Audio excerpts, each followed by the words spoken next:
On this Friday night, a Canadian who left this country to fight for ISIS in Syria appears to make a shocking admission, telling a popular podcast that while there, he carried out an execution-style killing. Today, we tracked him down in Toronto, confronted him about it, and heard a very different story. Also tonight, merging man and machine, how workers on this auto assembly line are getting a bionic upgrade. All that and more coming your way. This is The National.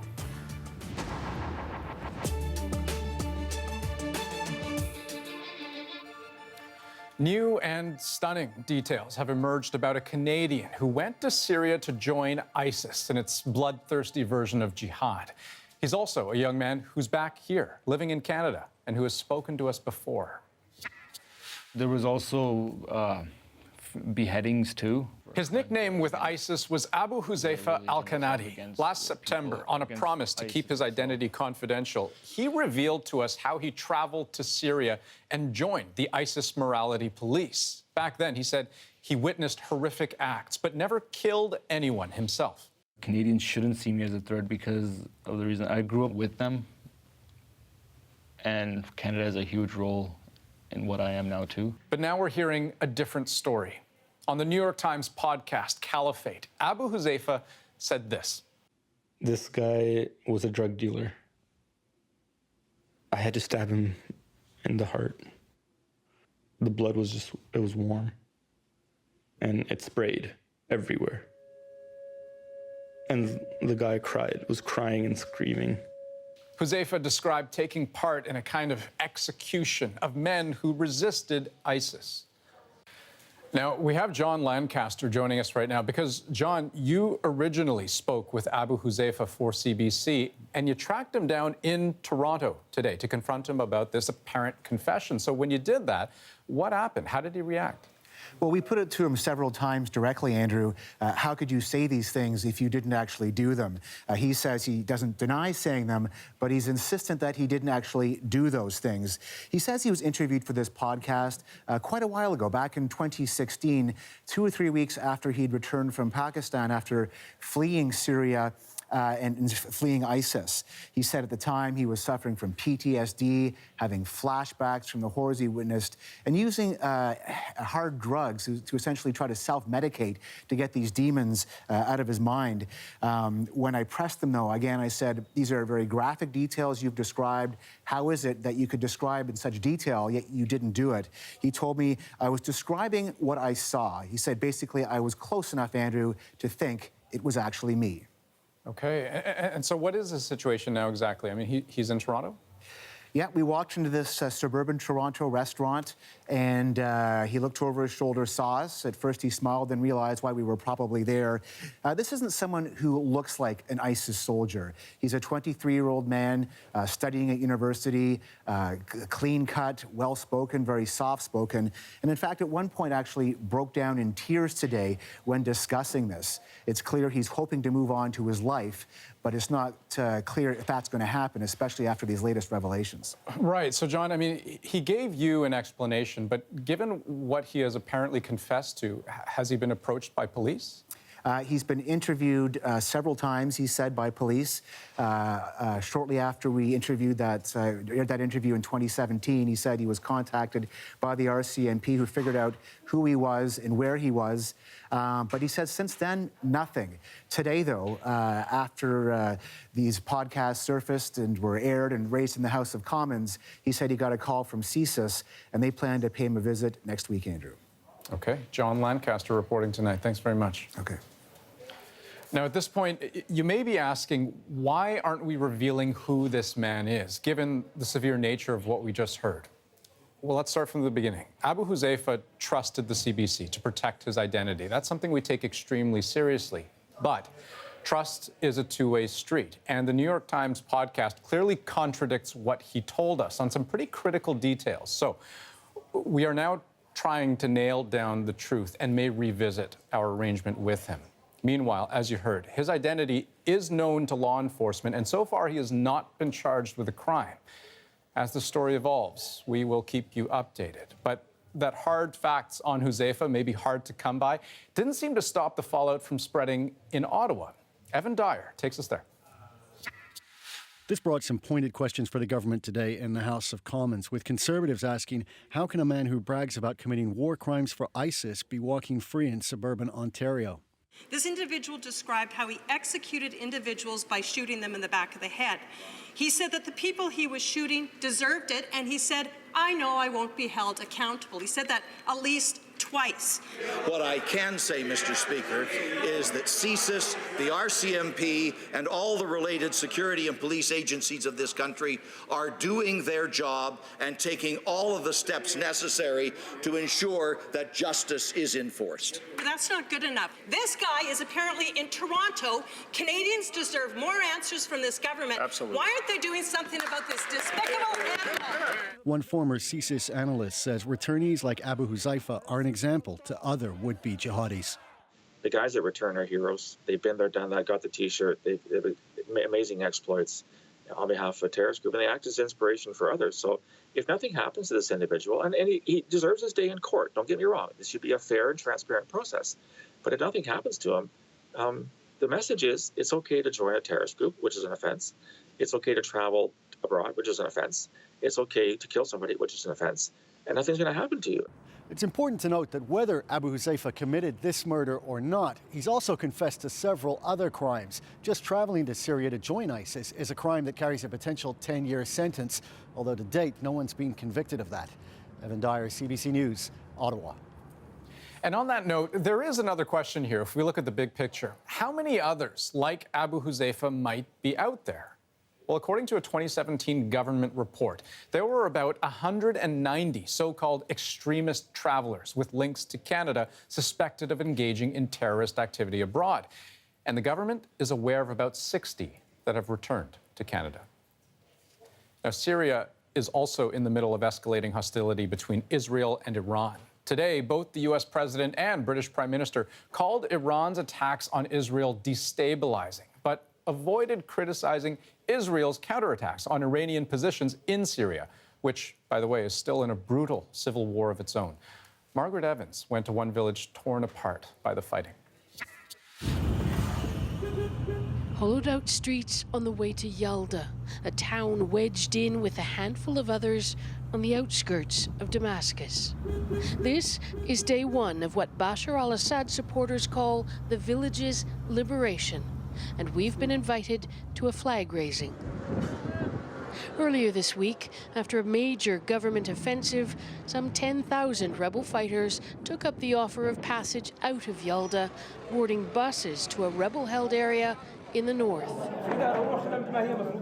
Local officials, eager to mark the moment, have a few false starts before finding their way up to the rooftop of the municipal building. It is a small scene, but it's one that the Syrian government very much wanted us to see. They want to deliver the message to us, and so to the outside world, that they're winning this war. Mayor Mohammed Hamid says it's been 5 years since he's set foot in his office. I ask him about reconciliation between pro and anti-regime fighters. لا. Why not? ليش؟ لأنهم ذبحوا الشعب العربي السوري بعضه. Because they killed and slaughtered each other. The fighting isn't over yet, but the outside world is preoccupied with the tensions between Israel and Iran. Israel accusing Iran of using Syria as a launch pad against the Jewish state. Today, the Israeli Foreign Minister Avigdor Lieberman warned the Syrian president about the company he's keeping. I have a message for Assad, he's saying. Get rid of the Iranians. They're not helping you. It's prompted an angry reaction here in Damascus. We have the freedom to choose our allies, our friends, and look for our friends, and look forward to recapture and find, to get our land again. Israel captured the Golan Heights from Syria in 1967, later annexing it in a move still not recognized by the international community. In Yalda, people have more immediate concerns, finding their way back to homes lost and lives put on hold, if that's possible. Nothing is normal anymore.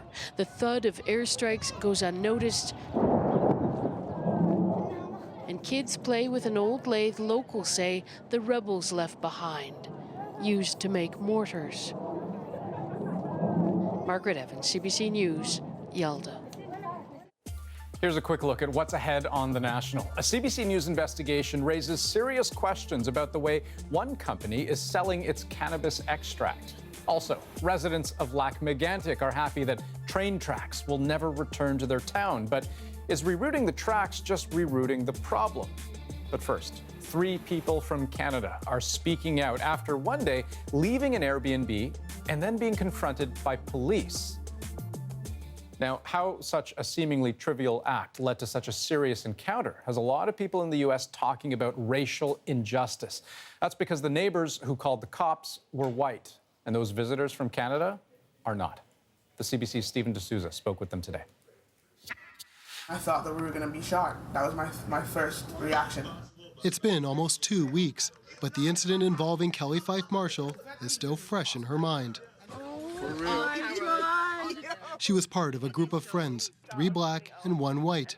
They were leaving an Airbnb in Rialto, California, when a neighbor, thinking they were burglars, called police. There's like 3 black people stealing stuff.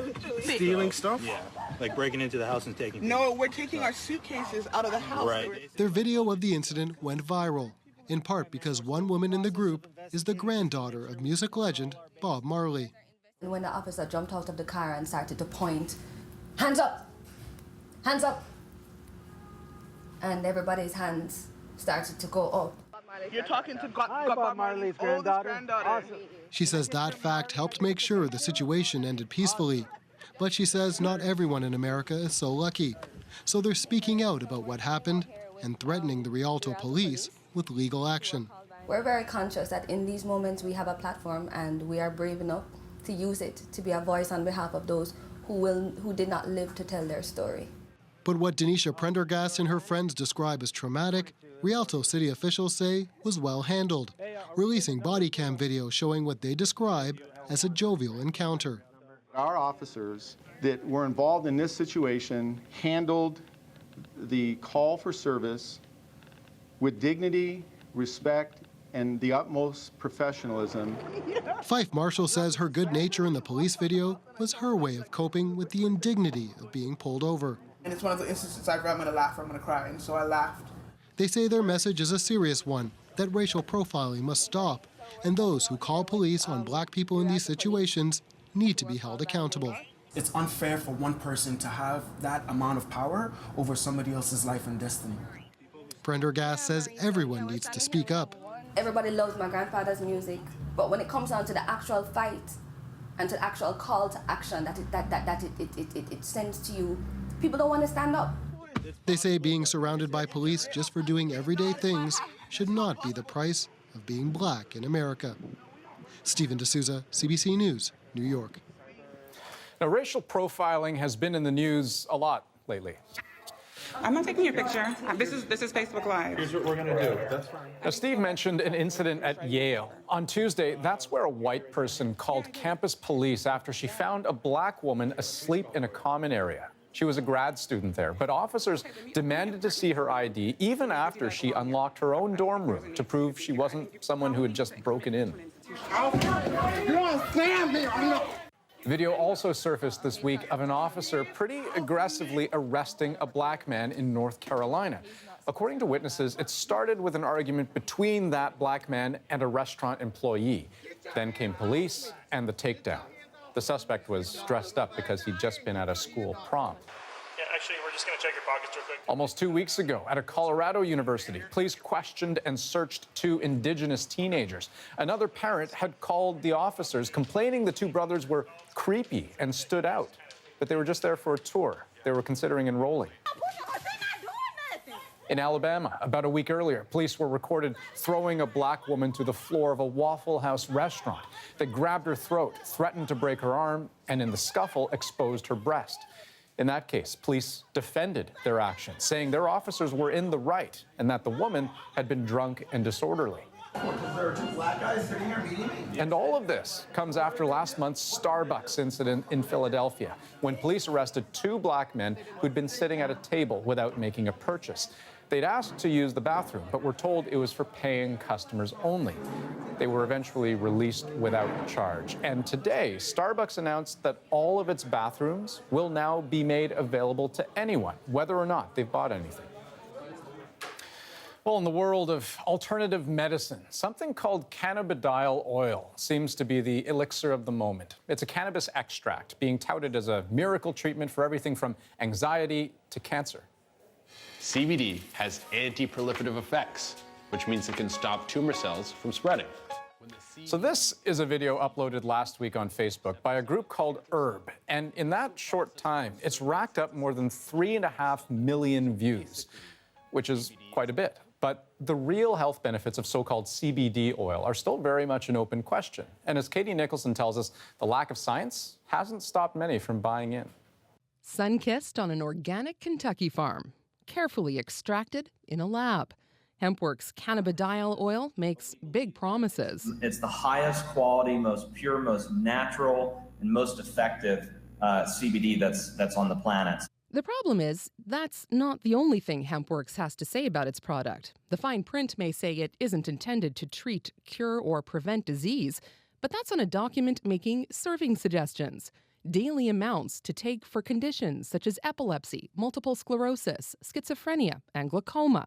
And that's at odds with Canada's tough stance on how pot products can be marketed. Health Canada is especially concerned about advertisements of any kind which are false, misleading, or deceptive, and those which advertise cannabis in relation to particular therapeutic claims. Hempworks did not respond to our repeated requests for comment. In a nutshell, we're not allowed to make health claims on our packaging or on any advertising. Canopy Growth is Canada's largest legal pot producer. It says in an industry trying to cultivate trust, it's important to stick to the facts. Any of the health claims that are being made are just outside of the rules that we're all playing by.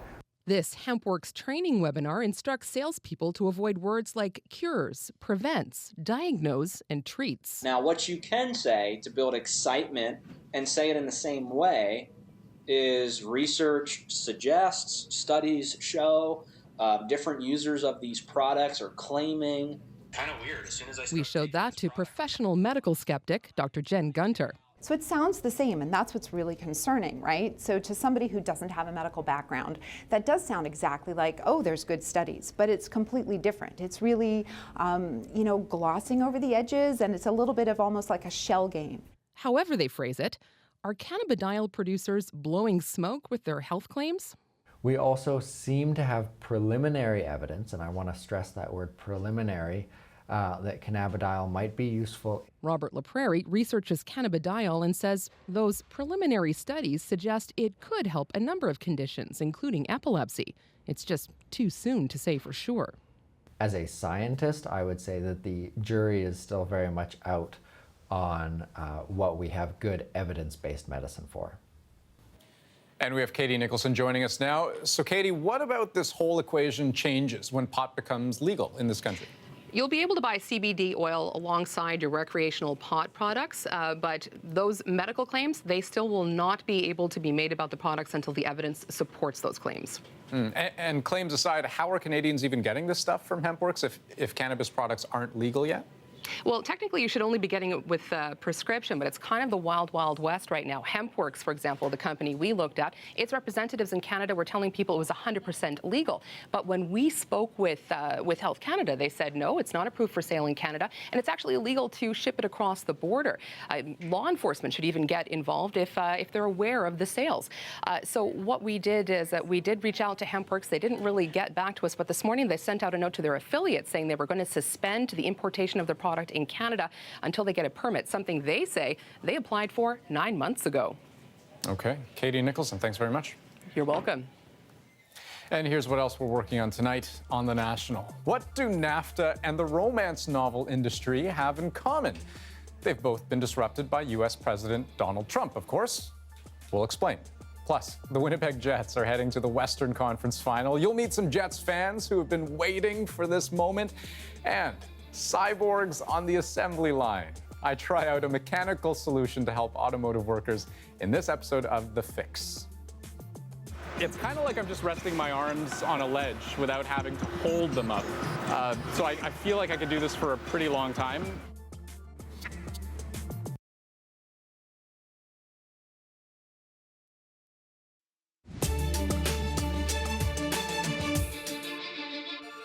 Been here for 57 years and never seen this. Tonight on The National, the worst flooding to hit southern BC in decades. Entire neighborhoods are underwater and nearly 3,000 people are under evacuation orders after days of heavy rain and melting snow.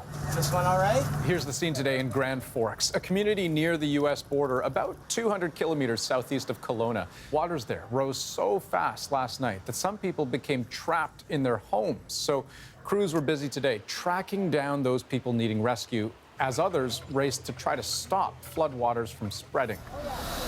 Tough but necessary work as a new threat settles in. Unseasonably hot temperatures in the forecast for the region over the next several days. It's expected to melt snow and make the flooding situation even worse. We've got warm weather coming, we've got more snow, so this is with us for a while. And with that threat looming, officials are issuing a familiar warning. Put safety first and be ready to leave home if necessary. Now, it was a big day for residents of Megantic in Quebec today. Train tracks that once ran through their community will no more. Today, we are taking an important step to help heal the wounds of a community that has been through so much. Canada and the government of Quebec have reached an agreement in principle to jointly fund the rail bypass project. Megantic's downtown core was destroyed on July 6, 2013, when a runaway train carrying crude oil jumped the tracks and exploded. 47 people were killed. And nearly 5 years later, residents are happy to see the tracks rerouted elsewhere, away from their town. But that may just create new problems elsewhere. And as Jayla Bernstein tells us, pleasing everyone may not be possible. Deanne Roy and her husband have lived in Megantic their entire lives. Trains roll by their house up to 4 times a day. My father worked with the train, my grandfather, and we were used to that, but now it's not the same feeling anymore. I'm frightened. She and many in town are relieved the rail bypass will be built within 4 years. Just knowing that now people will come back to live in town, life is coming back. So everything will come at a day at a time. But the promise of a rail bypass for 2022 has left the community divided. The new tracks will cut through land owned by 44 people. And in a place still grappling with a trauma that feels all too recent, emotions run high. The federal government vows it will offer fair compensation, but that's cold comfort for some. Comment tu peux évaluer un cœur brisé? Comment que ça coûte, ça? Sandra Jacques and her husband built their home here. Her parents live just down the hill, but the new tracks will slice right between their houses, cutting them off. Mes enfants étaient tellement heureux de s'en venir ici parce que c'est la paix, c'est la tranquillité. Et là, c'est comme tout ça est brisé, là. Jacques understands the need for a rail bypass, but she wishes she didn't have to sacrifice her own tranquility. It's a balancing act, says the Premier. Certain changes could be made at the margins. Let's be clear. We won't start it from scratch. Hua and her husband were ready to move if the bypass was refused. Now they're relieved they can spend their retirement listening to the birds and not the trains. Jayla Bernstein, CBC News, Megantic. Well, turning now to Toronto, where students at several high schools walked out of class in protest today. They say new rules meant to protect them from predatory teachers aren't tough enough. Our Ron Charles asked the organizers what they hope to see. You could call this Me Too meets the burgeoning student-led protest movement, a high school walkout to demand stricter punishment for sexual misconduct by teachers. Under new legislation enacted on Wednesday, Ontario teachers found guilty of groping or sexually touching students automatically lose their teaching licenses. But these students say those new rules don't go far enough. Everybody knows he's in prison. Student Sarah Escalon Sotomayor wants them to apply to teachers engaging in other sexually inappropriate behavior. Sexual misconduct shouldn't be allowed in schools, and the legislation isn't clear about whether teachers found guilty of sexual misconduct will have their licenses revoked. She gives the example of a teacher currently on home assignment pending an investigation after years of complaints about sexually inappropriate comments. This caused an outrage at my school, especially when it came out that these allegations against him weren't adequately investigated for 5 years. But employment lawyer David Whitten says the new rules may already be too broad. I think the new legislation and proposed amendments are problematic because it just is so expansive now that it could capture inadvertent contact between a teacher and a student. The protesters also want training for students, teachers, and administrators about how to recognize and deal with sexual abuse and misconduct. In just a month, they have collected 17,000 signatures on a petition. It's really great that we have so much support. Students are passionate. They're tired of not having their voices heard. They're hoping their voices are heard during the current Ontario election campaign and not forgotten when both the legislature and school returns in September. Ron Charles, CBC News, Toronto. So how often do teachers lose their licenses over any kind of misconduct in this country? Well, CBC News Marketplace investigation found that 374 teachers had their certificates pulled between 2005 and 2015, the overwhelming majority in Ontario. Excluding Quebec, Canada revokes only about 1 in 5,800 teaching licenses every year. Down south in the States, that rate is about 30% higher. And next on The National, a sci-fi solution to the ravages of life on an assembly line. I think when I retire in 6 years, I'm not going to be all hands aren't going to be all gripped up, shoulders all hurt. I've seen a lot of guys, it's after they've retired, they fell apart because 30, 40 years of doing this every day.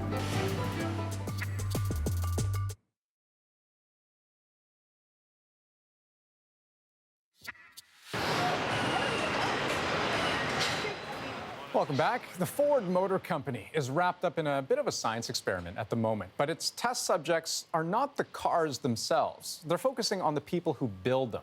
Now, you might think these days it's mostly robots doing the work, but assembling all those millions of cars a year is still quite people-intensive. So Ford is looking at ways to improve human beings, mechanize them in a way, giving them superhuman qualities. And the company says this fix could make life better for everyone. So I went to an assembly plant in Wayne, Michigan, just outside Detroit, to meet a guy that Ford has been artificially augmenting through a process that's about as simple as putting on a backpack.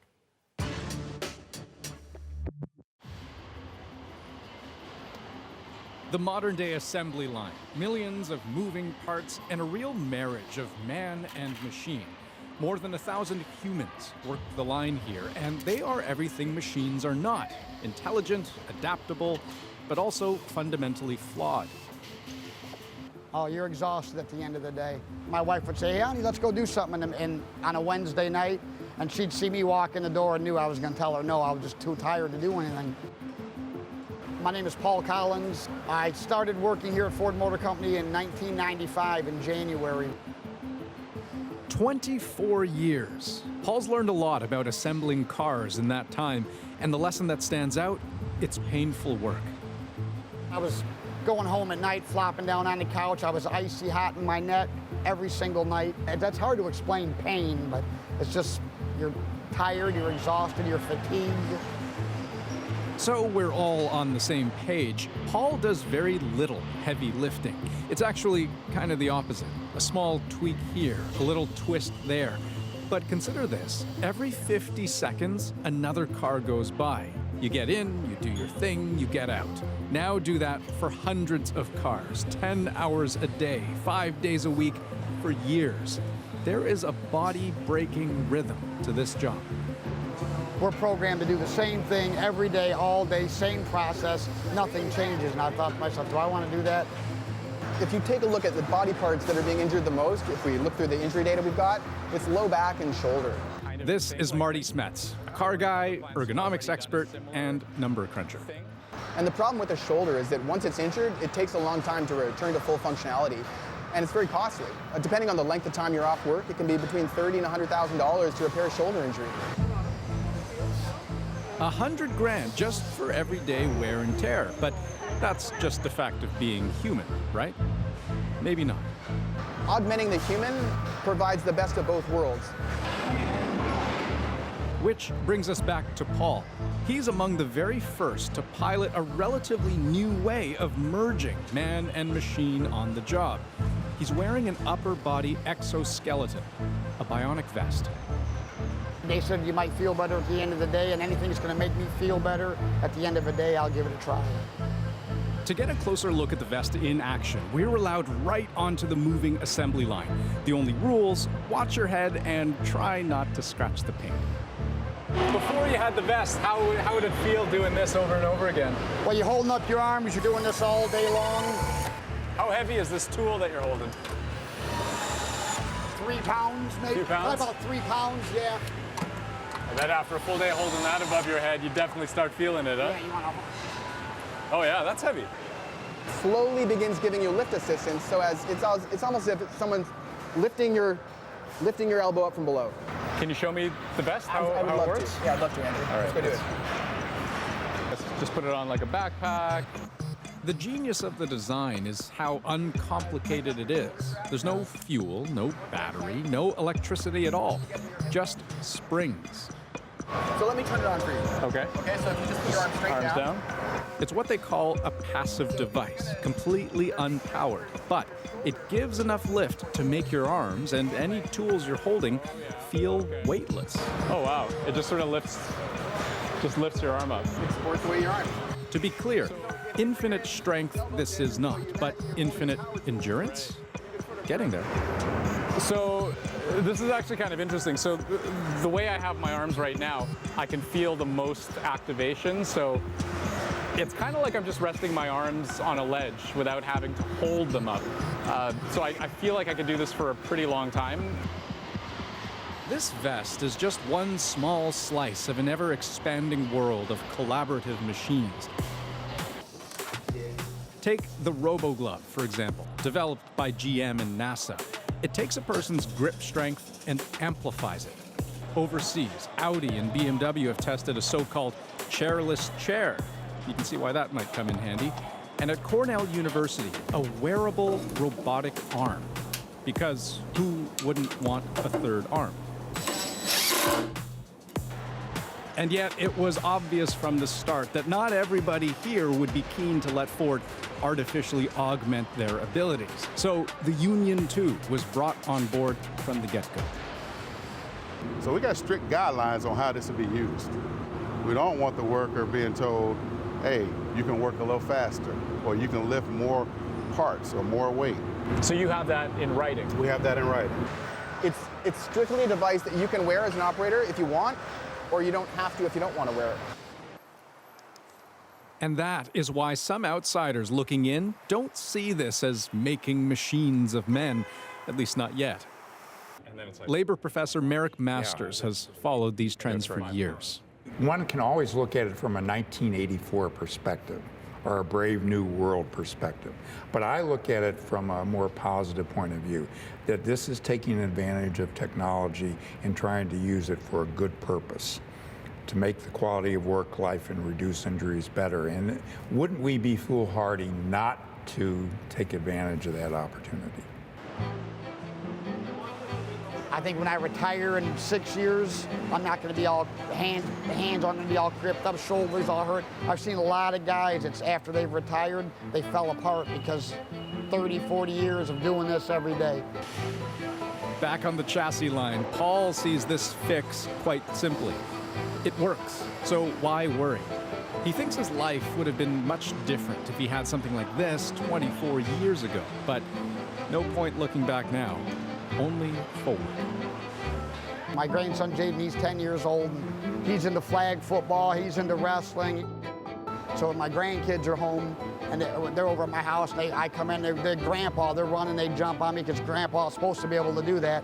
I have a lot more energy to play with them, I wrestle with them, we roll around on the floor. I can do that now. So there you have it. You might be wondering how much each vest actually costs. Well, according to Exobionics, that's the manufacturer, they cost between $4,000 and $7,000 US, depending on how they're customized. So individually, a company like Ford can certainly afford the vests, but keep in mind, they've got tens of thousands of assembly line workers right around the world. And if you do the math, outfitting each worker, that's hundreds of millions of dollars just for the vests, never mind extra costs like training and maintenance. But still, you got to start somewhere, I suppose. And still ahead on tonight's National. Harlequin romance novels. Yes, they're still a thing, and yes, they still use guys like that to advertise on TV, but in the age of Donald Trump, the romance novel is getting a rewrite.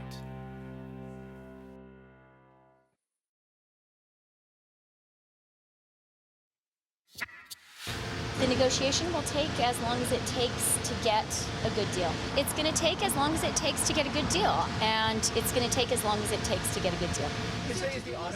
Okay, so a bit of an edit there. Clearly, though, the message today from Minister of Foreign Affairs, Chrystia Freeland, on NAFTA is that a good deal cannot be rushed. But her meeting with her U.S. and Mexican counterparts in Washington today was brief, and maybe a little too brief. As Katie Simpson explains, when it comes to NAFTA, time is ticking. Mr. President, thanks for having us. Donald Trump invited CEOs from the auto sector to the White House to deliver a blunt update on NAFTA negotiations. I've never been a NAFTA fan, as you know. NAFTA's been a terrible deal for the United States, one of the worst trade deals in history. The president's tone made it no surprise that negotiators were unable to reach a breakthrough after 5 straight days of high-level talks. Ministers will be returning to their own countries, as we did a couple of weeks ago, to consult on the progress. CBC News has learned the U.S. and Mexico are still arguing about changes to the auto sector. The Americans are demanding Mexico increase wage and labor standards, a move that would dramatically alter the Mexican economy. We believe that it is a way to solve autos, and I think that we are trying to make a very good effort. But we are still not in the final definition. The decision makers are walking away for now. It's a setback, considering there had been hope an agreement was possible by today. And Katie joins me now from Washington. So Katie, what does this all mean with regards to the timeline for these negotiations? When will they wrap up? Well, there's a hard deadline of May 17th that's in play right now. U.S. lawmakers say they need to have an agreement in hand by next Thursday if they're going to have enough time to approve a deal before the end of the year. Sources aren't ruling anything out, but meeting that target is very unlikely. Canada's Foreign Affairs Minister had been prepared to revamp her schedule to return to Washington as early as Monday if today's meeting went well. Instead, she and her counterparts will stay in touch by phone and possibly reconvene in a couple of weeks. This means at the end of the day, the uncertainty and the drama will drag on potentially well into 2019. Andrew. Goody. Katie Simpson, thanks so much. Now, the NAFTA deal is just one of many things adapting to a Trump presidency. So, too, apparently, are some books on the nightstand. In the age of Trump, Me Too, and Time's Up, the romance novel is changing. And the CBC's Salima Shivji takes us in for an intimate look. However much his wife loathed him, his sisters-in-law loathed him far more. Back in November 2016, Sarah McLean was in the middle of writing her best-selling romance novel when this... Donald Trump wins the presidency. Made her pause and completely rethink her leading man. When I opened the document on the next day, I realized that I had 275 pages of a character who probably would have voted for Donald Trump, and I couldn't do it. So I threw it all out and started over. And I moved on her. Statements like these. Grab him by the... This was locker room talk. Such a nasty trust fund. Made the drastic edit necessary for her. She chose to shift away from the more traditional romantic arc of a jerk who takes many pages to evolve to one who's already there. I wanted him to be that alpha feminist from the very start. I wanted him to believe in his heroine. I wanted him to believe in hope. So the heroine kind of hates a small town. Across the border, Toronto-based romance writer Laura Davis also found the Trump effect seeping into her writing. Her fingers itched to unbutton his shirt and touch his chest, but she behaved herself. Not only did she switch from erotic romance to a more comedic style as an escape from dark headlines, she also made herself a promise to introduce more diverse characters into the world of romance. With Donald Trump, overt racism seems to be a lot more acceptable now. And we see the news about white supremacists marching and stuff like that. So I particularly wanted to write and tell stories about heroes and heroines who aren't white. And show that they deserve to have happy endings too. The changes are noticeable as the genre comes into its own, gaining more attention. 50 Shades of Grey, the book, exploded more than 5 years ago and vaulted romance into the mainstream. My tastes are very singular. The franchise has even inspired an upcoming comedy about a book club discovering the joys of reading those steamy scenes. Whoa, what's that? That's not mine. I've never seen that book before, honestly. This is nasty. That old hidden shame is all too common, romance as a guilty pleasure. But the much maligned black sheep of the literary world is just so popular. A billion-dollar industry making up a third of America's fiction market and packing conventions around the world. So popular that some now say its bad reputation is on its way out. The mighty New York Times Book Review has, for the first time ever, hired a romance novel reviewer, Jamie Green. Part of the shift is that women are just sick of being made to feel embarrassed about what they love and what they enjoy reading. You know, just like overall in culture, I think there's a sort of resistance now to the idea of guilty pleasures, that if something is a pleasure, you don't need to be guilty about it. Another shift, raunchy sex scenes are the new norm. The publisher synonymous with old-school romance, Harlequin, recently launched its Dare series, full of bold women asking for what they want in the bedroom. Still, romantic conventions abound and can be problematic in today's climate. The boss seducing his secretary, the billionaire boss walking around naked in front of an employee. Sarah McLean says altering the traditional tropes is not always easy when you're messing with a reader's fantasy. I've had lovely hate mail about books being returned to bookstores and whole collections of my books being donated to the library. At the end of the day, romance novels are about escape, and the all-important ending is non-negotiable. Because everyone deserves a romantic getaway. Happily ever after, even when politics may get you down. Salima Shivji, CBC News, Toronto. Okay, still ahead, Winnipeg is a city in celebration as the Jets get ready to head to the Western Conference Final. And dedicated fans are certainly sharing the moment with loved ones. People were coming up and kissing it and like the urn and holding it and wanting pictures with me with the urns.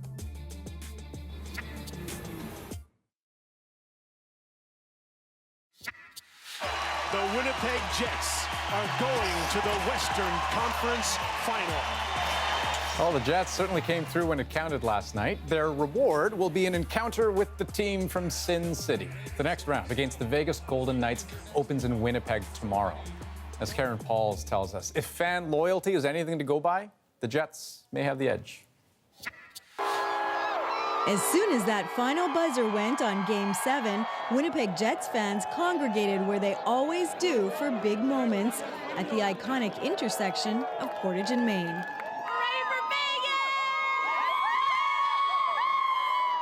Among those in the crowd, Jeremy Regan. He went with a friend and his mother's ashes. It had his downtown barbershop buzzing. I was overcome with emotion. Regan's mom, Linda, died of cancer almost 2 years ago. She loved hockey and the Jets. Regan knew he had to share last night's party with her. People were coming up and kissing it and like the urn and holding it and wanting pictures with me with the urn. This is the first time an NHL team from Winnipeg has made it to the third round of playoffs. Their opponents, the Vegas Golden Knights, didn't even exist last season. But now they're the most successful North American pro sports expansion team in history. Do you know what the prices are? Trevor Alexander is a blogger and university radio host. He was at the arena this morning to check on ticket sales. We hope that we can certainly make the country proud and maybe eliminate Vegas and compete for that cup again.